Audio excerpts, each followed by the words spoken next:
சும்மா கீழ்.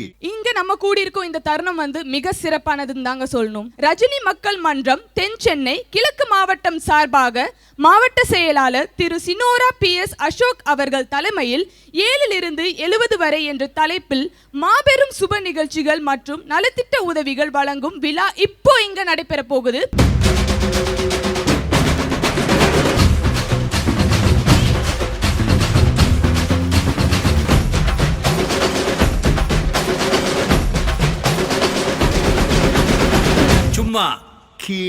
நம்ம தலைவர் எப்பவுமே சொல்வாரு என்னை வாழ வைத்த தமிழ் மக்கள்னு. கண்டிப்பா இந்த இடத்துல நான் சொல்லியே ஆகணும்.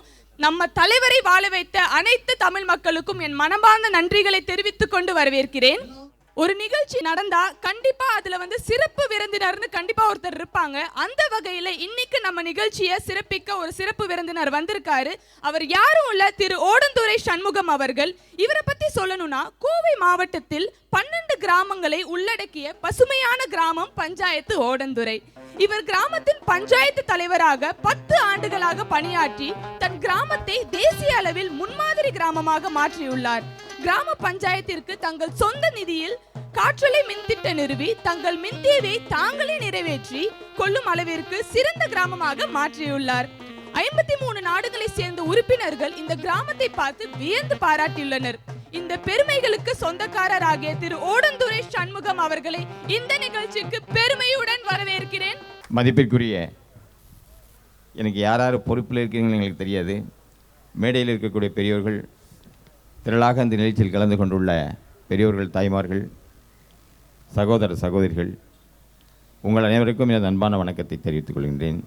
சூப்பர் ஸ்டார் ரஜினிகாந்த் அவருடைய 70வது பிறந்த நாளை முன்னிட்டு நீங்கள் அனைவருமே இந்த திரளாக இந்த நிகழ்ச்சியில் சிறப்பாகவும் செயல்பாட்டுடனும் கொண்டாடுவதற்காக நீங்கள்லாம் துவக்கப்பட்டுள்ளன. இதில் என்னென்னு கேட்டிங்கன்னா, என்னை ஒரு 6 மாதத்துக்கு முன்னே என்னை பிஹைண்ட் வுட்ஸு இந்த டிவி பார்த்துட்டு என்னை கூப்பிட்டாரு. நான் வந்திருந்தேன். பார்த்தப்போ தான் எப்படி இந்த வளர்ச்சியெல்லாம் எப்படி உங்களால் பண்ண முடிஞ்சது அப்படின்னு கேட்டார். லஞ்ச லாவண்யம் இல்லாத ஊழலற்ற நிர்வாகமாக இருந்தால் நிச்சயமாக ஒரு 10 ஆண்டு காலத்திலேயே ஒரு கிராமமாக இருந்தாலும் சரி, ஒரு டவுன் பஞ்சாயத்தாக இருந்தாலும் சரி, ஒரு முனிசிபாலிட்டியாக இருந்தாலும் சரி, ஒரு கார்பரேஷனாக இருந்தாலும் சரி, ஃபுல்ஃபில் டெவலப்மெண்ட்ஸை நம்ம கொண்டு வர முடியும். ஏன்னா சர்க்கார் பணத்தை வீண் பண்ணாமல் நம்ம சர்க்காரை போய் மோசம்னு சொல்ல முடியாது. லோக்கல் பாடி பொறுத்த வரைக்குமே தேர்ந்தெடுக்கப்பட்ட பிரதிநிதிகள் ஒரு நல்ல பிரதிநிதிகள், நியாய நேர்மை தருவத்துடன் தேர்ந்தெடுக்க பிரதிநிதிகள் எப்படி இருக்கணும் அப்படிங்கன்னு சொல்லி ஒரு இலக்கணமே இருக்குது. மக்களுக்காக, மக்களால் தேர்ந்தெடுக்கப்பட்ட ஒரு பிரதிநிதி மக்களின் அடிப்படை வசதியை பூர்த்தி செய்வதற்காக, மக்களுக்கு தேவைப்படும் அத்தியாவசிய பொருள் அனைத்தும் அவ்வப்போது சரியானபடி கிடைக்க செய்வதற்காக, ஏழை எளிய மக்களுடைய வாழ்க்கை தரத்தை உயர்த்துவதற்காக, அரசு திட்டங்களை 100% தரமான முறையிலே செயல்படுத்துவதற்காக, பஞ்சாயத்தினுடைய தலைவர் ஏழையானாலும் பஞ்சாயத்து மட்டும் ஏழையாகக்கூடாது என்ற சீரிய நோக்கத்திலும் நல்லவனாக மட்டும் இருந்தால் போதாது, வல்லவனாகவும் இருக்கப்பட வேண்டும். இவ்வாறு செயல்பட்டால் காந்தி கண்ட கிராம சுயராஜ்யத்தை மிக எளிதில் பெறுவதுடன் நமது டாக்டர் அப்துல் கலாம் அவருடைய கனவான 2020 இந்த நாடு வல்லரசாயிருக்கும். ஆனால் அந்த நிலை இல்லாத காரணத்தினால்தான் இன்னும் அதை நோக்கி நாம் சென்று கொண்டிருக்கின்றோம். ஆக நம்ம இன்றைக்கி ஒரு நல்ல என்னை அவர் கூப்பிட்டு என்னை அழைச்சி கேட்டபோது எப்படியெல்லாம் பண்ண இதெல்லாம் பண்ண சொன்ன. அவரும் என்ன சொன்னார்னா, எனக்கும் அதே மாதிரி ஒரு ஆசை தான். எனக்கும் பணம் காசெல்லாம் எனக்கு வேண்டியது இல்லைங்க. நானும் இந்த தமிழ்நாட்டு மக்களுக்கு ஏதாவது பண்ணணும் அப்படிங்கிறதான் என்னுடைய ஆசை அதிகமாக இருக்குது. அதுக்கு காலங்கள் என்றைக்கு பதில் சொல்லணும்னு தெரியல. நான் அதை தான் பண்ண போகிறேன். நீங்கள் என்ன கான்செப்டில் இந்த பஞ்சாயத்தை 96 நான் ஜாயின் பண்ணும்போது இந்த பஞ்சாயத்து ஒரு 0 டெவலப்மெண்ட், எந்த டெவலப்மெண்ட்டுமே கிடையாது. ஒரு 10 வருஷத்துலேயே குடிநீர் தன்னிறைவு, வீடு வசதிகள் தன்னிறைவு, ரோடு வசதிகள் தன்னிறைவு, அனைவருக்கும் வீடு, குடிசை இல்லாத ஒரு ஊராட்சி, விண்மில் போட்டிருக்கேன். நேஷனல் லெவலில் லோக்கல் பாடியில் விண்மில் போட்டு சப்ளை பண்ண ஒரே பஞ்சாயத்து ஓடந்துரை தான். கிட்டத்தட்ட இந்தியாவில் 2,35,000 பஞ்சாயத்து இருக்குது. இந்த 2,35,000 பஞ்சாயத்துலேயும் நாங்கள் தான் முதல்ல மின்சாரம், தனக்கு தேவையான மின்சாரத்தை தானே தயார் பண்ணிக்கின்ற ஒரு பஞ்சாயத்து. இன்றைக்கி நீங்கள் பார்த்தீங்கன்னா தமிழகத்தில் 12,620 பஞ்சாயத்துகள் இருக்குது. இதில் வருஷத்துக்கு 10 லட்சத்துலேருந்து 20 லட்சம் வரைக்கும் வரக்கூடிய பஞ்சாயத்து ஒரு 9,000, 20 லட்சத்திலிருந்து 50 லட்சம் வருமானம் வரக்கூடியது ஒரு 5,000,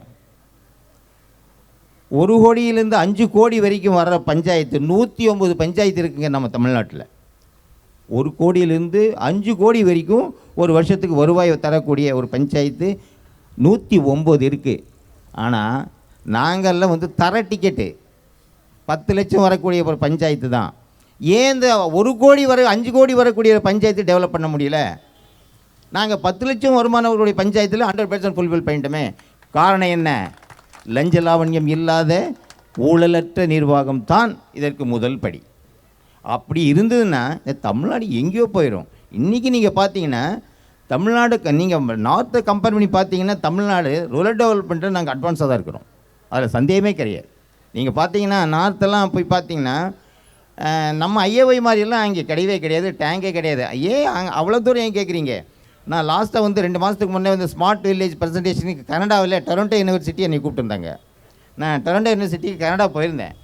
அங்கே போய் ஒரு 4-5 கண்ட்ரி கூப்பிட்ருக்காங்க. நம்ம ஐஐடி எம்ஐடி எல்லாமே வந்திருக்காங்க. அவங்க ப்ரெசன்டேஷனில் நம்ம இன்ஃப்ராஸ்ட்ரக்சர் அவங்க காட்ட முடியல. அவங்க பவர் பாயிண்ட் போட்டு காட்டினாங்க. நம்ம இன்ஃப்ராஸ்ட்ரக்சர் அவங்ககிட்ட கிடையாது. அப்போது நீங்கள் பார்த்தீங்கன்னா அப்போ யூனிவர்சிட்டியில் என்ன சொன்னாங்கன்னா இன்ஃப்ராஸ்ட்ரக்சரில் வந்து பெஸ்ட்டு வந்து நீங்கள் தான், வேறு யாரும் இல்லை அப்படின்னு சொல்லிட்டாங்க. அப்போது அதை உருவாக்குறதுக்கு என்ன காரணம்னு கேட்டிங்கன்னா ஒரு நல்ல மனிதர்களாக இருக்கப்பட வேண்டும். சூப்பர் ஸ்டார் ரஜினிகாந்த் மாதிரி ஒரு நல்ல மனிதர்கள் இருந்தால், பணம் வேண்டாம் காசு வேண்டாம் அப்படிங்கிற ஒரு நல்ல மனசுகள் இருந்தால் நிச்சயமாக சாத்தியக்கூறு தான். அதில் மாற்றமே கிடையாது. ஏன்னு கேட்டிங்கன்னா சர்க்கார்கிட்ட பணம் இருக்குது, சர்க்கார் பணம் கொடுக்குறாங்க. அதை இம்ப்ளிமெண்டிங் அத்தாரிட்டி வந்து கரெக்டாக இருந்தால் தானே பண்ண முடியும். இம்ப்ளிமெண்டிங் அத்தாரிட்டி வந்து பாக்கெட்டில் போட்டு போயிட்டு இருந்தாங்கன்னா எப்படி பண்ண முடியும்? இது 100க்கு 100 அப்பளுக்கு எல்லாம் பண்ணலாம். ஆனால் நான் பேசினா வந்து நான் 1 மணி நேரம் 2 மணி நேரம் கூட நான் பேசுவேன். நிறைய டாபிக்ஸ் எல்லாம் நான் வச்சுருக்கேன். ஆனால் அதே சமயம் லோக்கல் பாடியெல்லாம் எப்படி இருக்கணும், லோக்கல் பாடி எப்படிலாம் பண்ண முடியும், எப்படிலாம் பேசிக் ஃபெசிலிட்டிஸ் 100% வந்து பப்ளிக்ஸ் கொடுக்க முடியும் அப்படிங்கிறதெல்லாம் நிறைய நாங்கள் வச்சுருக்கோம்.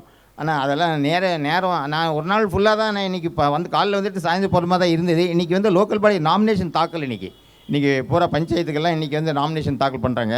அதனால் நான் வந்து சீக்கிரம் போக வேண்டிய ஒரு சூழ்நிலை இருந்தால சார்கிட்ட சொன்னதுனால சரி நீங்கள் வந்துட்டு நீங்கள் கிளம்பிடலாம் அப்படின்னு சொன்னாங்க. அதனால் வந்தேன். நீங்கள் எல்லாமே வந்து ஒரு நல்ல ஆர்வத்தோட நீங்கள் எல்லாம் செயல்பாடெல்லாம் வந்து ஒரு சிறப்பான செயல்பாடாக இருக்கணும். ஏன்னா மனிதன் உலகத்தில் வாழ்வது ஒரே ஒரு முறை தான், 2வது முறை வாய்ப்பே கிடையாது. ஒரே ஒரு முறை தான் இந்த உலகத்தில் நாங்கள் வாழ போகிறோம். இறந்த பின்னால் எமங்கிட்ட போய் ஒரு அரை டிக்கெட் கூட கீழே கொஞ்சம் பாக்கி சைக்கிள் இருக்குது பார்த்து வந்துடுறேன்னு சொல்லி கீழே வந்துட முடியுமா? வர முடியாது. போனது தான். வாழுகின்ற ஒரு முறையை நல்ல மனிதர்களாக வாழ்ந்துட்டு செல்வதுதான் மனிதனுடைய நீதியாக இருக்கப்பட வேண்டும். அது மாதிரி தேர்ந்தெடுக்கப்பட்ட பிரதிகள் ஒரு நல்ல பிரதிகளாக வரும் காலங்களில் இந்த தமிழகம் இன்னும் சிறப்படைந்த தமிழகமாக, நல்ல வளர்ச்சியடைந்த தமிழகமாக இது வாழ முடியும் என்பது நிச்சயமான உண்மை. நன்றி, வணக்கம். தென்சென்னை சார்பா சார், இங்கே மரம் வந்து ஒவ்வொருத்தருக்கும் நாங்கள் கொடுக்குறோம். அவங்க அந்த மரம் வந்து ஒவ்வொருத்தராக வளரணும். தமிழ்நாடு மொத்தத்தில் செயின் மாதிரி போட்டு பண்ணியிருக்கோம் ஒரு மரம் வளர்க்கணும்னு சொல்லி. அதை விஐபிஸ் எல்லாம் கொடுக்குறோம்.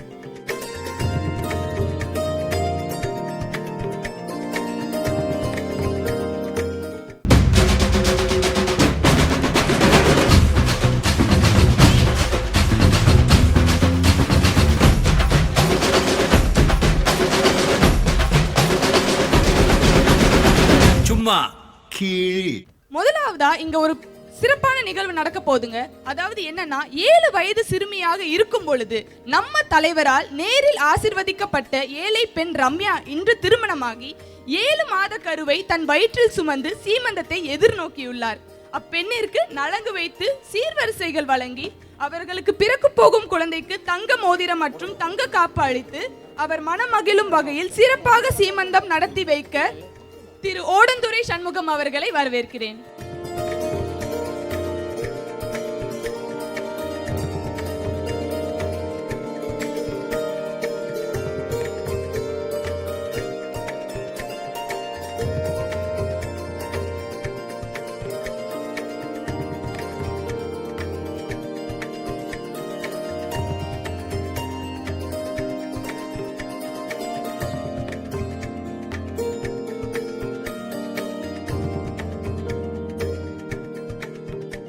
சந்தோஷத்திற்குரிய ஒரு புகைப்படம் தான் சொல்லணும். தலைவர் கையில இருக்கிறது யாரும் உள்ள இந்த பெண் ரம்யா சொன்னாதான் ரொம்பவே சந்தோஷமா இருக்கு. உற்சாகத்துடன் கை தட்டுங்கள். அடுத்ததாக இங்கு பேர் சூட்டும் விழா நடைபெற போகிறது. என்னடா அடுத்ததா பேர் சூட்டும் விழான்னு சொல்றேன்னு நினைக்கிறீங்களா? ஆமாங்க, இங்க ஒரு இஸ்லாமிய பெண் குழந்தைக்கு பேர் சூட்ட போறாங்க.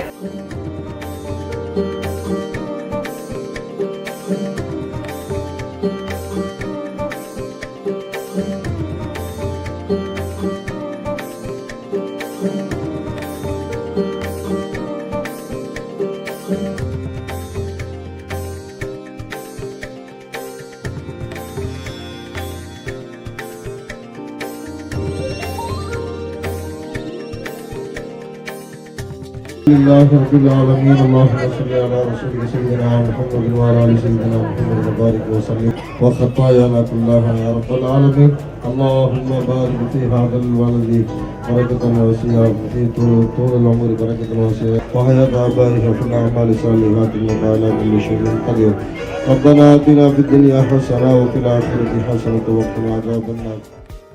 ஒரு குழந்தைக்கு கல்வி செலவே இந்த காலத்துல ரொம்ப அதிகமா போயிட்டு இருக்கு. இந்த ஒரு வருஷம் அந்த குழந்தையோட படிப்பு செலவு அவங்க எடுத்துக்கிறாங்க. ரொம்பவே சிறப்பா இருக்கு. நம்ம தலைவரோட 70வது பிறந்த நாளை முன்னிட்டு இந்த குழந்தைக்கு ஆரம்ப கல்விக்கு தேவையான அனைத்து உதவிகளையும் செய்யறாங்க. இது நம்ம தலைவரின் கூட்டத்தால் மட்டும்தான் நடக்க முடியும். அந்த பெண் கல்லூரி படிப்பை முடிக்கும் அந்த 3 வருடங்களுக்கு தேவையான அனைத்து உதவிகளையும் இங்க செய்ய போறாங்க. பேஸ் யூனிவர்சிட்டியில இந்த பொண்ணுக்கு சீட் வாங்கி கொடுக்க போறாங்க. ரொம்பவே சந்தோஷமா இருக்கு. இந்த பெண்ணை இந்த ஒரு கல்லூரி சேர்க்கையும் அந்த பெண் கண்டிப்பா மறக்க முடியாத நிகழ்வு தான் சொல்றேன். ஒரு ஏழை பட்டதாரிக்கு வேல்ஸ் யூனிவர்சிட்டியில் இயந்திர பொறியியல் துறையில் உதவி ஆசிரியராக பணி நியமனம் வழங்கப்பட்டுள்ளது. முறைப்படி இந்த நிச்சயதார்த்தம் நடைபெற போகிறது. அவர்கள் மத சடங்குப்படி ஆசீர்வாதத்துடனும் பிரார்த்தனைகளுடனும் இந்த நிகழ்வு நிறைவேற போகிறது.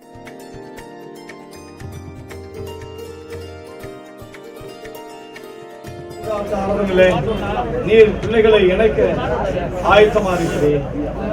இந்த பிள்ளைகளை பிதா குமார் பரிசுத்த ஆவியின் நாமத்தால் நாங்கள் இணைக்கிறோம். நீரும் நடுவராக வந்து இவளை ஆசீர்வதிக்கும்படியா ஜெபிக்கிறேன்.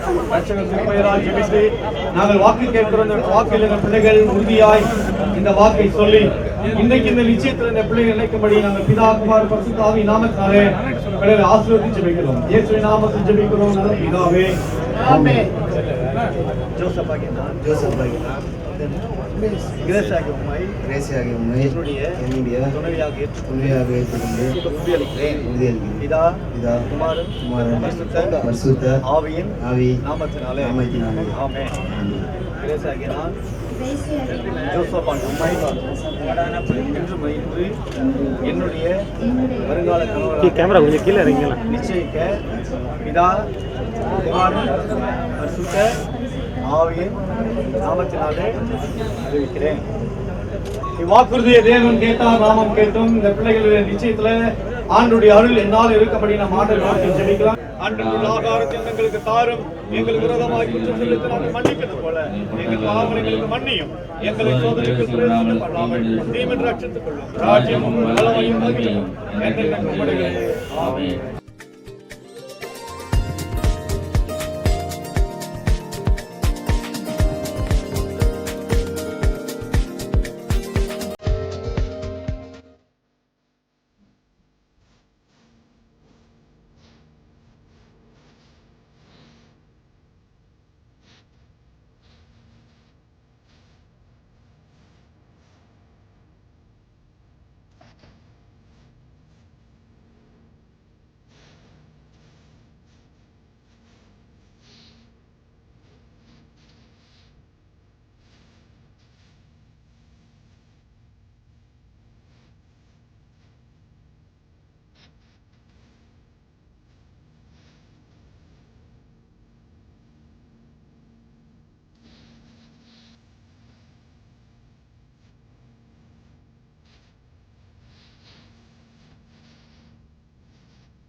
சும்மா கீழி.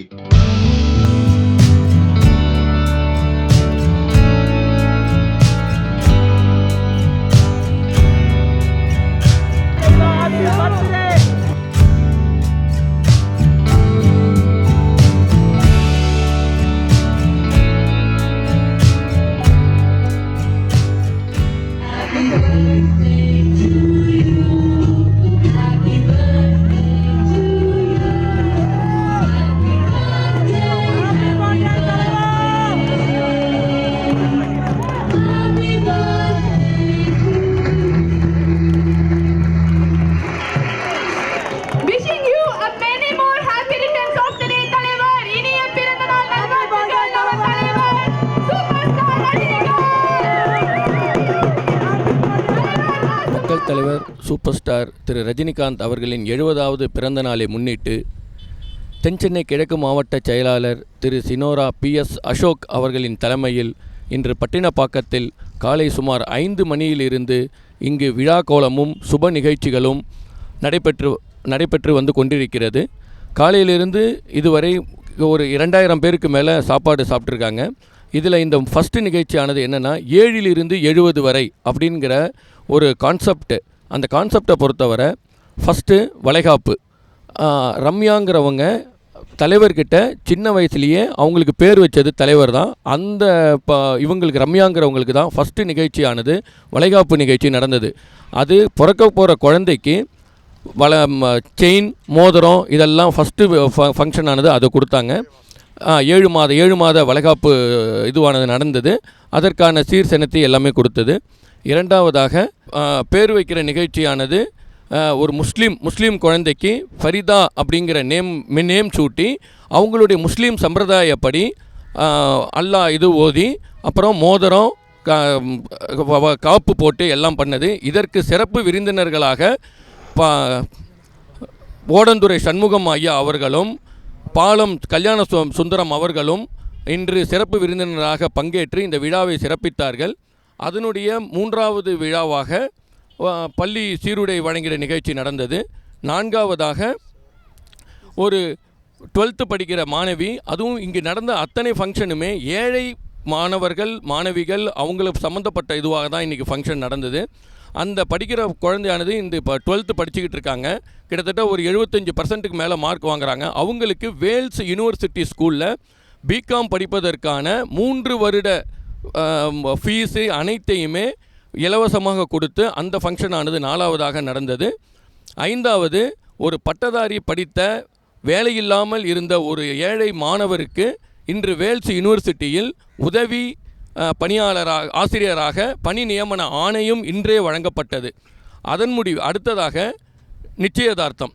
ஒரு கிறிஸ்தவ தம்பதியர்களுக்கு இன்று நிச்சயதார்த்தமானது மிக சீரும் சிறப்புமாக அவர்களுடைய வழக்கப்படி கிட்டத்தட்ட ஒரு 21 சீர்வரிசைகள் கொடுத்து எந்த ஒரு குறையும் இல்லாமல் இன்று அவர்களுக்கு மோதிரம் மாற்றி நிச்சயதார்த்தம் ஃபங்க்ஷன் ஆனது இன்றைக்கி நடந்தது. அதைத் தொடர்ந்து கல்யாணம் நார்மலாகவே உங்களுக்கு சாதாரணமாக நடக்கும். அண்ணனை பொறுத்தவரை எப்படின்னா இன்று ஒரு இது கூட குறையாமல் சீர்சனத்தை அனைத்தையும் கொடுத்து பீரோ பெட்டு தலகாணி வாழ்க்கைக்கு என்னென்ன அவங்களுக்கு அத்தியாவசியமான தேவைப்படுதோ அத்தனையும் கொடுத்து அது 6வது ஃபங்க்ஷனாக நடந்தது. 7வதாக 60ஆம் கல்யாணம்.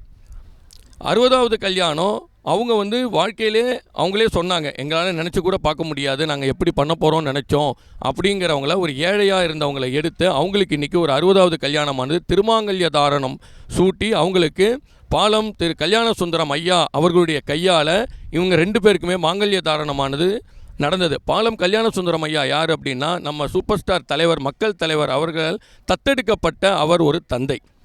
ஸோ அவங்க முன்னிலையில் இன்றைக்கி சீரும் சிறப்புமாக நடந்தது. அண்ணனை பொறுத்தவரை எப்படின்னா கிட்டத்தட்ட ஒரு 15 நாளாக ஒரு நிகழ்ச்சியுமே எப்படி செய்யணும் அப்படின்னு சொல்லிட்டு பிளான் பண்ணி ஒரு ஃப்ரேமாக செஞ்சு தான் இந்த ப்ரோக்ராமை பண்ணியிருக்காங்க. இதுக்கு முன்னாடி அதனால தான் இது 7லிருந்து 70 வரை என்னென்னா 7ங்கிறது 7வது மாதம், அதுதான் வளகாப்பு சீமந்தம். அதுலேருந்து ஆரம்பித்து 60வது கல்யாணம் முடித்து தலைவருடைய பிறந்த நாளை கொண்டாடும் விதமாக 70வது பிறந்த நாளுக்காக கேட்டது கேக்கு வெட்டி கிட்ட 25 கிலோ கேக்கு வெட்டி இன்றைக்கி சீரம் சிறப்புமா இந்த ஃபங்க்ஷன் ஆனது பண்ணது. அதுக்கு மேலே அந்த கேக்கு வெட்டும்பொழுது கிட்டத்தட்ட ஒரு 5000 பலூன் வானத்தில் பறக்க விட்டு, கேஸ் பலூன் வானத்தில் பறக்க விட்டு இந்த விழாவானது மிக சிறப்பாக கொண்டாடிக்கிட்டு இருக்கோம்.